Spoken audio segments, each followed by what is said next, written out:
ভারতীয় টিম কি test cricket খেলতে ভুলে গেছে? সাউথ আফ্রিকার কাছে সেকেন্ড টেস্ট ম্যাচ হারলো, লজ্জাজনকভাবে 400 রানের ব্যবধানে হারলো।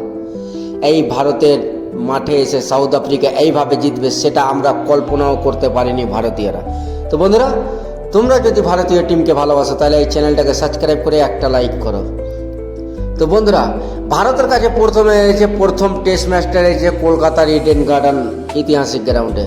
তারপরে তাম্বা বাবুমা, 1.5 ফুটের বাবুমা ভারতকে আবার সেকেন্ড টেস্ট ম্যাচ হারালো গুয়াহাটিতে। ভাই, আসাম গুয়াহাটিতে ভারতকে 2টা টেস্ট ম্যাচে 2টাতে হারালো 1.5 ফুটের বাবুমা এবং ভারতকে হোয়াইট ওয়াশ করে দিল। ভারতীয় টিম যে কবে টেস্ট ম্যাচ জিতেছে আমরা ভারতীয়রাই ভুলে গেছি। ভারতীয় টিমের টেস্ট ম্যাচে ব্যাট করতেই ভুলে গেছে। তারা হয়তো ভুলে গেছে কি আমরা টেস্ট ম্যাচ কীভাবে করতে হয়। T20 আর ওয়ানডেতে তো ভারত জিতছে, কিন্তু টেস্ট ম্যাচে সাউথ আফ্রিকা টিম যে এত স্ট্রং সেটা আমরা কল্পনাও করিনি। কেননা সাউথ আফ্রিকা টিম স্ট্রং থাকবেই, কেননা তারা WTC ফাইনাল 2025 সালেই জিতেছে। সাউথ আফ্রিকার জন্য টেস্ট ক্রিকেট একদম 2025 সালটা খুব দুর্দান্ত যাচ্ছে। তারা টেস্ট ম্যাচই হারছে না। সাউথ আফ্রিকার ক্যাপ্টেন বাবুমা এখন পর্যন্ত যখন থেকে তিনি টেস্ট ক্রিকেটের ক্যাপ্টেন হয়েছে তখন থেকে তিনি একটা টেস্ট ম্যাচও হারেনি বন্ধুরা। 12টা টেস্ট ম্যাচ খেলেছে, ভারতের সঙ্গে 2টা টেস্ট মিলিয়ে 12টা টেস্ট ম্যাচ খেলেছে। তার মধ্যে একটা ম্যাচ ড্র হয়েছে, 11টা জয়লাভ করেছে। সাউথ আফ্রিকার টিমকে 11টা জিতেছে। একে বলে বাবুমা দেখলে হবে না ভাই, 1.5 ফুট কাজ কিন্তু 40 আর 70 ফুটের মতন করছে। নাহলে মিলিয়ে দেখো, 12টা টেস্ট ম্যাচে 11টা জিতেছে, একটা ড্র। এই রেকর্ড আমার মনে হয় না কোনো ক্যাপ্টেনের আছে। তো ভাই, ভারতীয় টিম এইভাবে কোলাপস করছে আর আমরা এইভাবে দেখতে থাকছি। আর কি করবো, এর চেয়ে তো ভাই বেশি কিছু করতে পারবো না।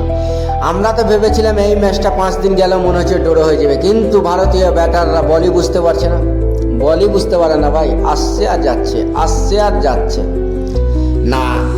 ব্যাট দিয়ে রান করতে পারছে ব্যাটাররা, না বল দিয়ে উইকেট নিতে পারছে খুব তাড়াতাড়ি বলাররা। এরা করবে কি? এরা কি খালি T20 আর ওয়ানডে খেলবে? বাকি টেস্ট ম্যাচ তো এদের একটা সমস্যা আছে। আমাদের ভারতীয় যারা বড় প্লেয়ার এ গ্রুপে থাকে তাদের নিয়ে একটা সমস্যা আছে। কি বলো তো? সমস্যাটা হচ্ছে এইটা যে তারা ঘরোয়া ম্যাচ খেলে না, রঞ্জি খেলে না। তারা ওই কারণে এই ভারতের টিমের এই অবস্থা। তারা যদি রঞ্জি ঘরোয়া ম্যাচ খেলে তাহলে এই অবস্থা হবে না। মোহাম্মদ শামিকে বসিয়ে রেখেছে অজিত আগারকার, গৌতম গম্ভীর, সরফরাজ খানকে বসিয়ে রেখেছে, তাদের ম্যাচ দিয়ে নিয়মিত রান করছে, তারপরেও টিমে জায়গা পায়নি। মোহাম্মদ শামি বল দিয়ে নিয়মিত উইকেট নিচ্ছে, তারপরেও টিমে জায়গা পায়নি। তাদেরকে এইভাবে বসিয়ে ক্যারিয়ারটাকে শেষ করে দিল। চল ভাই যাক, গৌতম গম্ভীরের হয়তো এই টিমে ভরসা ছিল, দিয়ে এই টিমটাকে সাউথ আফ্রিকার এগেনস্ট খেলাচ্ছে। তো ভাই, এর আগেও আমরা কিন্তু হোয়াইট ওয়াশ হয়েছি নিউজিল্যান্ডের কাছে 2025 সালে আমরা হোয়াইট ওয়াশ হয়েছি। তারপরে ফের 2025 সালে সাউথ আফ্রিকার কাছে হোয়াইট ওয়াশ হলাম। তো বন্ধুরা, সাউথ আফ্রিকা 25 বছর পর ভারতকে এইভাবে হারালো। 25 বছর পর, কল্পনা করেন, 25 বছর ধরে যে কোচগুলো এইগুলো করতে দেয়নি, যে ক্যাপ্টেন করতে দেয়নি, আর আজকে সেই কোচ গৌতম গম্ভীর আর ক্যাপ্টেন মিলে ভারতের সম্মানটুকু রাখলে না, সব শেষ করে দিল। তো ভারতের টেস্ট ক্রিকেটের অবস্থা ভালো নেই বন্ধুরা।